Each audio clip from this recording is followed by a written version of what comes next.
बिस्मिल्लाहिर्रहमानिर्रहीम। Welcome to JICA with तल्लत। कैसी हैं आप सब? अल्लाह आपको अपनी अमान में रखे, जहाँ भी रहें खुश रहें, आबाद रहें। आज मैं आपको ब्रेड पिज़्ज़ा की रेसिपी बताने लगी हूँ। ये अफ्तारी में आपको बहुत टेस्टी लगेगी। ज़रूर इस रेसिपी को आपने ट्राई करना है। चलिए मैं आपको बताती हूँ कि ये किस तरह तैयार करनी है। बड़ी आसान से तरीके से आपको मैं बताऊँगी, बग़ैर ओवन के चूल्हे पे मैं इसको बेक करना दिखाऊंगी और इतनी परफेक्ट तैयार होगी कि आप ख़ुद भी हैरान हो जाएंगे। चलिए बनाना शुरू करते हैं। ये मैंने बोनलेस चिकन लिया है। थोड़ा सा एक ब्रेड तैयार करने लगी हूँ। इसमें आपने थोड़े थोड़े मसाले ऐड करने हैं। ये चिकन टिक्का है। बिस्मिल्लाहिर्रहमानिर्रहीम। 1/2 टी स्पून और 1/2 टी स्पून से थोड़ी सी कम ब्लैक पेपर। ये चिली सॉस है, ये 1 टीस्पून। बस थोड़ी थोड़ी आपने सारी चीज़ें ऐड करनी हैं तो ये बड़ा मज़े का चिकन तैयार हो जाता है। सोया सॉस 1 टीस्पून और ये चिली फ्लेक्स 1/2 टीस्पून ये डाल रही हूँ। बस ये आपने इसमें डाल के सारी चीज़ें, तो थोड़ा सा लेमन, ये लेमन का जूस डाल देना है। ये अदरक लहसुन का दोनों चीज़ें मैंने इकट्ठी मैश कर ली हैं। ये थोड़ा सा डाल देना है, इससे टेस्ट बड़ा मज़े का बनता है। ये सारी चीज़ें डाल के आपने इसको आधा घंटा मैरिनेट करके तो रख देना है। आप इसमें रेड फूड कलर भी डाल सकते हैं, उससे ज़रा बोटियों का कलर खूबसूरत आ जाता है। वो आप अपनी चॉइस पे छोड़ सकते हैं कि चलें इसको मैं आधे घंटे के लिए मैरिनेट होने के लिए रख रही हूँ। तो पिज़्ज़ा ब्रेड की डो मैं आपको बताती हूँ कि किस तरह आपने परफेक्ट डो तैयार करनी है। बिस्मिल्लाहिर्रहमानिर्रहीम। ये 2 कप में मैदा ले रही हूँ क्योंकि मैं 2 पिज़्ज़ा ब्रेड की रेसिपी बताने लगी हूँ। ये 2 कप मैंने मैदा लिया है। ये आपने बाउल में डाल लेना है। इसको इस तरह थोड़ी अंदर आपने स्पेस बना लेनी है। आगे ये नीम गर्म पानी लिया है मैंने। ये 1/2 टीस्पून चीनी ये आपने ऐड करनी है और बिल्कुल थोड़ा सा नमक ये ऐड कर देना है नीम गर्म पानी में। उसके बाद ये ईस्ट ड्राई ईस्ट का पैकेट है, ये मैं पूरा यूज़ कर रही हूँ, ये ऐड कर देना है।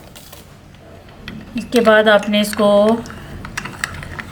अच्छी तरह मिक्स करना है। नीम गर्म पानी है, इसमें चीनी और ईस्ट नमक सब कुछ एक जान हो जाएगा।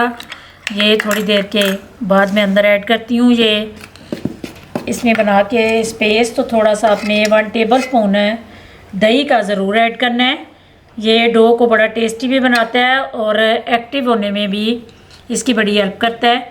ये दही आपने 1 टेबल स्पून डाल लेना है। उसके बाद ये जो ईस्ट है अच्छी तरह इसको मिक्स करके ये थोड़ी थोड़ी करके आपने बिस्मिल्लाहिर्रहमानिर्रहीम ये ऐड करनी है।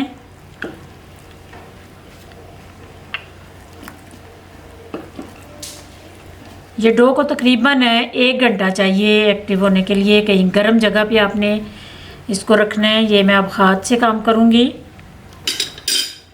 क्योंकि डो जो है ये चम्मच से नहीं सही तरह मिक्स होती। ये आपने हाथ से करनी है। इस तरह साथ साथ मसलते जाना है और साथ साथ आपने ये ईस्ट वाला जो पानी है ये ऐड करते जाना है।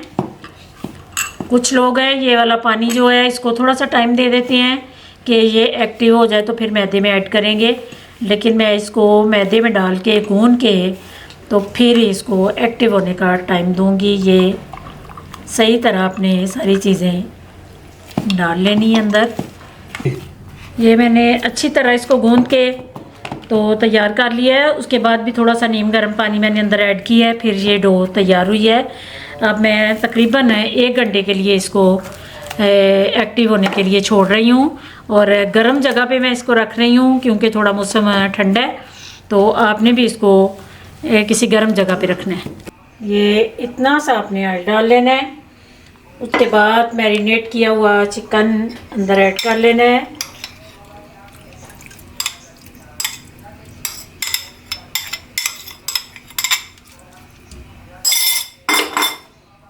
ये आपने इसको अच्छी तरह ये इसका मसाला सारा भून के तो इसको एक खूबसूरत सी फॉर्म में लेके आना है। तो ड्राई रखना है इसको, बिल्कुल भी इसमें गीलापन नहीं रहना चाहिए, क्योंकि आपने इसको ब्रेड में सारे को लपेटना है, तो इसलिए चिकन को आपने बिल्कुल ड्राई करना है। और ये भुन भी जाएगा अंदर तक, इसका कच्चापन ख़त्म करना है। और इसका ये सारा दही का और सारी चीज़ों का पानी होगा वो आपने बिल्कुल इसको खुशक कर देना है। चिकन बिल्कुल तैयार है, ड्राई भी हो गया और गल भी गया है। बिस्मिल्लाहिर्रहमानिर्रहीम। ये देखें इतनी अच्छी डो राइस हो गई है। इसको अपने अलग कर लेना है और हाथ को थोड़ा सा खुश्का लगा के इसको बाहर निकाल लेना है। फिर इसको आपने खुश्का लगा के हाथ को तो हल्का सा इस तरह मसलना है।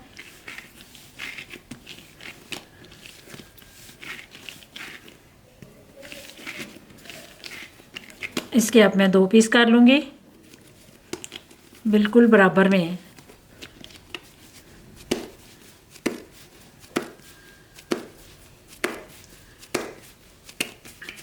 ये एक मैं आपके सामने तैयार करके आपको दिखा देती हूँ।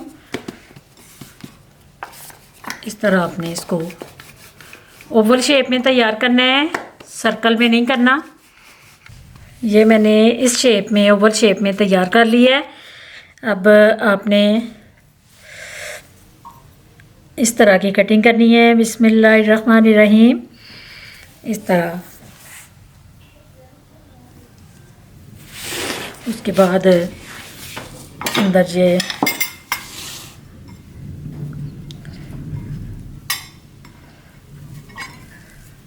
इसको थोड़ा, अगर आपकी ये थोड़ी बड़ी बड़ी हैं तो इनको थोड़ा सा तोड़ के आपको छोटा करना पड़ेगा। इस तरह सेट करनी है अंदर। ये चीज़ को कद्दूकश करके डाला है मैंने, आपके पास अगर हो तो आप ऐड करें, नहीं तो इसको आप स्किप कर दें। इस तरह इसकी सेटिंग कर लेनी है, उसके बाद कटिंग करनी है। ये इस तरह मैंने सारी कटिंग कर ली है। अब एक पट्टी को अपने पकड़ना है तो इस तरह करना है, दूसरी को पकड़ के ऐसे क्रॉस बनाते जाना है। एक को इस तरफ और दूसरी को उसके ऊपर जब करेंगे तो ये क्रॉस बन जाएगा। इस तरह आपने करते जाना है और सारी पट्टियों को क्रॉस कर लेना है।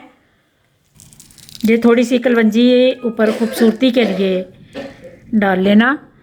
ये इस तरह अच्छी तरह ऊपर चमटा के, इसके जायका भी इसका मज़े का होता है और ख़ूबसूरत भी लगती है। अब इसको बेक करने के लिए रखती हूँ, वो मैं आपको दिखाती हूँ। ये पिज़्ज़ा पैन पे मैंने ऑयल लगा लिया है, उसके अंदर इसको सेट करना है। तो ये अंडे को मैंने बीट करके तो ये इसके ऊपर ब्रश से अच्छी तरह आपने लगाना है। इससे कलर भी अच्छा आता है और बेक में खूबसूरती भी बढ़ी आती है। इस तरह सारी ब्रेड पे आपने अंडे को अप्लाई कर लेना है। ये मैंने 15 मिनट पहले अंदर नमक डाल के तो ये स्टैंड रख लिया है। अगर स्टैंड ना हो तो कोई स्टील की प्लेट आप रख लें। ये रख के तो बिस्मिल्लाहिर्रहमानिर्रहीम इसको आपने इस तरह अंदर सेट कर देना है। ये ऊपर ढक्कन दे दिया तो इसको कम से कम 25 से 30 मिनट आपने बिल्कुल भी चेक नहीं करना। 20-25 मिनट बाद आपने इसका ढक्कन उठाना है। तो फिर अगर थोड़ी सी ब्राउन ना अच्छी हुई फिर दोबारा मैं इसका ढक्कन आपको 25 मिनट के बाद मैं दिखाऊंगी। ये इसके ऊपर मैंने टॉवल दे दिया था, ये देना बहुत ज़रूरी है। बिस्मिल्लाहिर्रहमानिर्रहीम। 25 मिनट के बाद मैं इसको खोल रही हूँ। ये देखें अल्हम्दुलिल्लाह थोड़ा सा कलर इसका डार्क हो गया है, लेकिन बेक बहुत अच्छी तरह हुई है। अब मैं इसकी कटिंग करके आपको दिखाऊंगी जी। अल्हम्दुलिल्लाह दोनों पिज़्ज़ा ब्रेड तैयार हैं। अब मैं आपको कट करके दिखाती हूँ। बिस्मिल्लाहिर्रहमानिर्रहीम। ये रेसिपी अगर आपको पसंद आए तो ज़रूर लाइक कर दीजिए। ये देखें अंदर से अंदर तक इतनी अच्छी तैयार हुई है।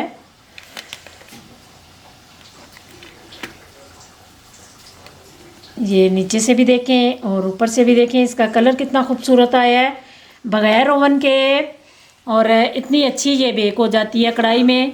बिल्कुल भी आपने ये ना सोचा करें कि मेरे घर ओवन नहीं है तो ये नहीं बन सकती। हर चीज़ बेक हो सकती है कढ़ाई में, जैसे मैंने की है। उम्मीद है आज की रेसिपी आपको पसंद आएगी। ज़रूर इसको लाइक शेयर कीजिए, दुआओं में याद रखिएगा। अल्लाह आप सबका हामी और नासिर। खुदा हाफिज़।